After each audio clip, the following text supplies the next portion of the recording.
Hello दोस्तों, मैं शादिक कुरैशी आपके लिए एक नई कहानी लेकर आया हूँ।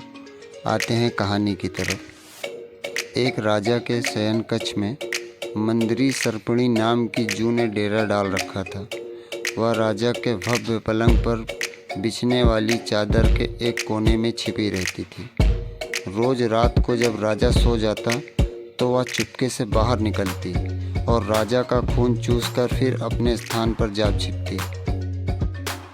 संयोग से एक दिन अग्निमुख नाम का एक खटमल भी राजा के शयन कक्ष में आ पहुंचा। जू ने जब उसे देखा तो वहां से चले जाने को कहा। उसे अपने अधिकार क्षेत्र में किसी अन्य का दखल सहन नहीं था। लेकिन खटमल भी कम चतुर न था। बोला, देखो मेहमान, से इस तरह का बर्ताव नहीं किया जाता। मैं आज रात तुम्हारा मेहमान हूँ। जू अंततः खटमल की चुकनी चुपड़ी बातों में आ गई और उसे शरण देते हुए बोली, ठीक है, तुम रात भर यहाँ रुक सकते हो, लेकिन राजा को काटोगे नहीं, उसका खून चूसने के लिए। खटमल बोला, लेकिन मैं तुम्हारा मेहमान हूँ, मुझे कुछ तो खाने के लिए दो, और राजा के खून से बढ़िया भोजन और क्या हो सकता है। ठीक है, जू बोली, तुम चुपचाप राजा का खून चूस कर उसे पीड़ा का आभास नहीं होने देना।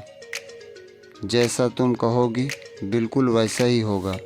कहकर खटमल शयन कक्ष में राजा के आने की प्रतीक्षा करने लगा।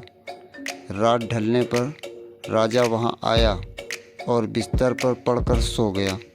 उसे देखकर खटमल सब कुछ भूल गया। राजा को काटने लगा खून चूसने के लिए। ऐसा स्वादिष्ट खून उसने पहली बार चखा था। लालचवश वह राजा को जोर जोर से काटकर उसका खून चूसने लगा। इससे राजा के शरीर में तेज खुजली होने लगी और उसकी नींद उचट गई। उसने क्रोध में भरकर अपने सेवकों से खटमल को ढूंढकर मारने को कहा। यह सुनकर चतुर खटमल तो पलंग के पाए के नीचे छिप गया, लेकिन चादर के कोने में बैठी जू राजा के सेवकों की नज़र में आ गई। उन्होंने उसे पकड़कर मार डाला।